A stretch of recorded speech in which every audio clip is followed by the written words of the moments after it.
take the opinion and perspective of Attorney Vic Rodriguez.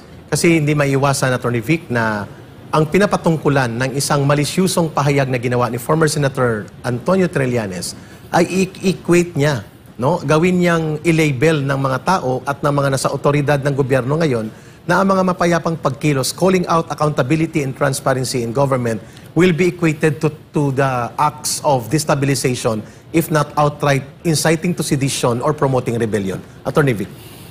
What is good thing about the news that was reported just now, Eric, mismo yung tagapagsalita, yung opisyal na tagapagsalita ng pambansang pulisya, yung PNP natin, si Colonel Jean Fajardo, categorically and emphatically stated that there is no credible threat and there is no destabilization.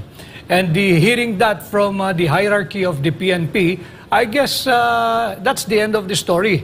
Regardless of others who would want to pursue that propaganda line that yung mga hakbang ng maisog ay tila idinidikit sa destabilization. Absolutely not. Absolutely no. It is our right of free expression. It is our right, Eric, of free speech.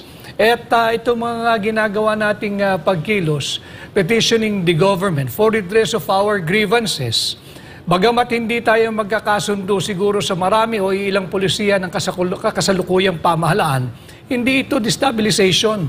Sapagkat ang ginagawa namin ay ang karapatang ginagarantiyahan ng ating saligang batas. Particularly under Article 3 on our Bill of Rights. Yes, claro. Attorney Vic, when is a public assembly petitioning for the redress of grievances of the people on legitimate issues become a destabilization act, and when it is not a destabilization act, please educate our people kung hanggang saan ang mga hangganan ng mga mapayapang pagkilos ng mamamayan as their acts of their sovereign will under the guaranteed Bill of Rights, at kailan ito naging isang destabilisasyon the way it is now being played up by dirty propaganda operations, the way Ginoong Trillanes is projecting himself as if he is labeling everything now related to people's actions as acts of destabilization of desperate politicians. Again, Eric, at sa atin ho mga nanonood, malinaw sa Article 3, Section 4 ng ating saligang batas na meron tayong kalayaang magpahayag ng ating saloobin, bagamat ito ay hindi sumasang-ayon sa pamahalaan, kaya lang ito may garansya sa ilalim ng ating Bill of Rights. And bukod dyan, meron ding batas pambansa bilang 880. Yes. Ito ay naipasa ilang buwan bago mapaalis sa Malacanang ang ama ng kasalukuyang Pangulo, si Ferdinand Marcos Sr. Sa batasang pambansa pa noon. During that dark phase of our history, even Ferdinand Marcos Sr.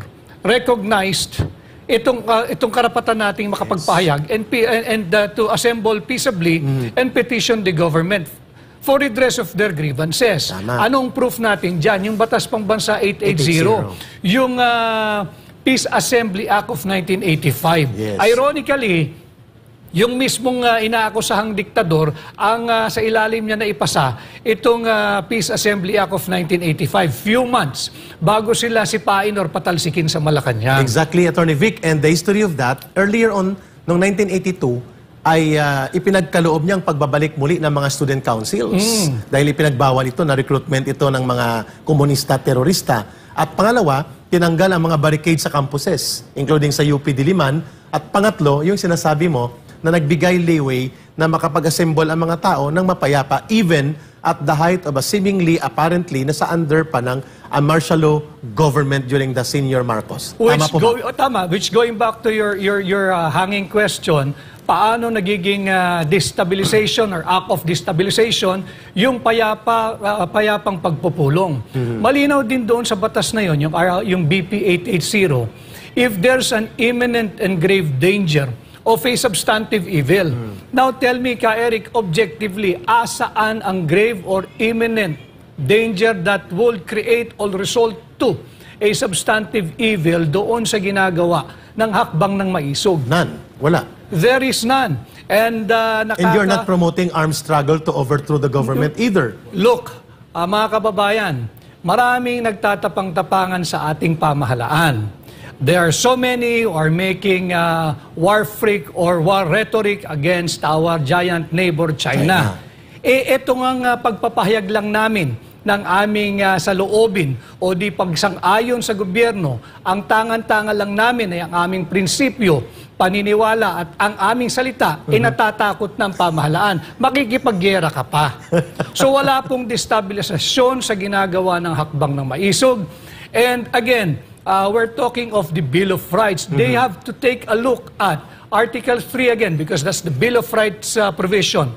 Section 18, that no person shall be detained solely by reason of his political beliefs and aspirations. Klaro, Attorney Vic, babalikan natin yan sapagkat may magandang pahayag si Pangulong Rodrigo Duterte, which you were with him sa natuloy at matapang na pagtindig ng mamamayan sa Negros Oriental, sa Dumaguete in particular, dito sa pagsusulong ng buhay na pagpapatupad at paggarantiya na hindi po sasagkaan ang Bill of Rights at ang saligang batas. Pakinggan natin, Attorney Vic Rodriguez, itong pahayag ni dating Pangulong Rodrigo Duterte sa Dumaguete, in which you were part of the People's Protest Action there.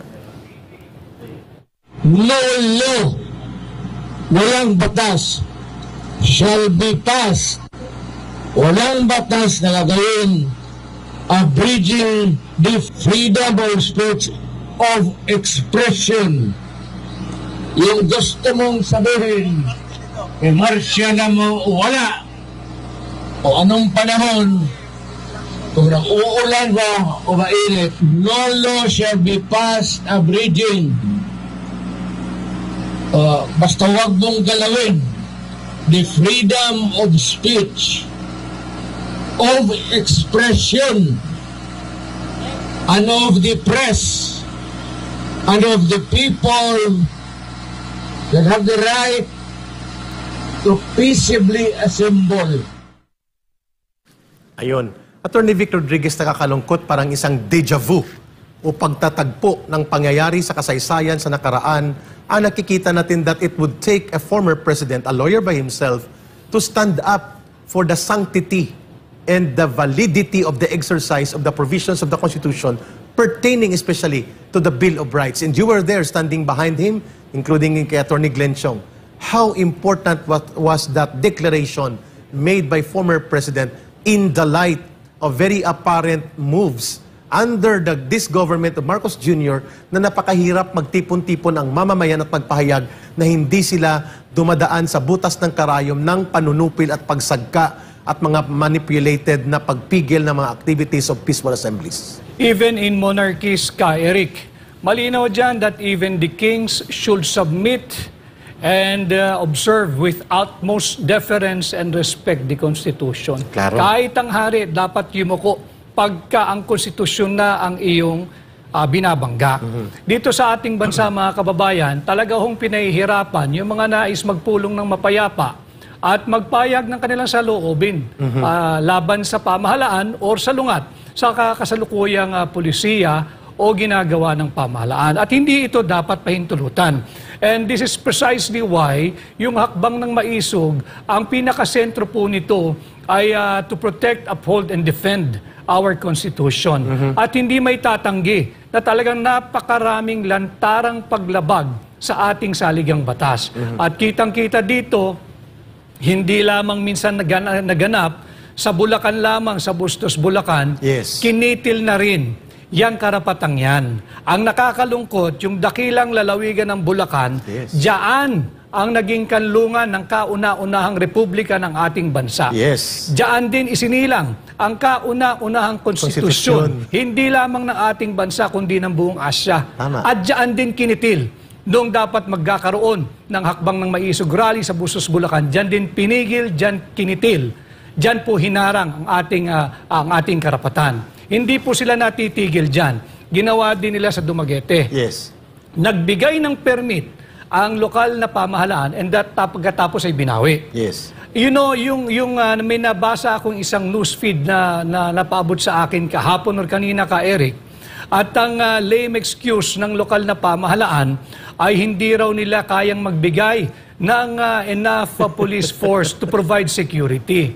You know, that is already an admission that you have violated BP 880 because under BP 880, there are only two grounds where you can deny the giving or granting of a permit. Yung isa yung nasabi ko sa iyo kanina, when there is a an imminent danger or grave threat that will result to a substantive evil or give birth to a substantive evil. Yung isa naman, when there arises a clear and present danger that would compromise public safety, public order, public health, public convenience, and public morals. Klaro. Doon sa dalawang batayan na yan, under BP 880, Ka-Eric, walang pumasok dyan para pagkaitan kami ng permit dyan sa Dumaguete City. Klaro. And Attorney Vic, nakita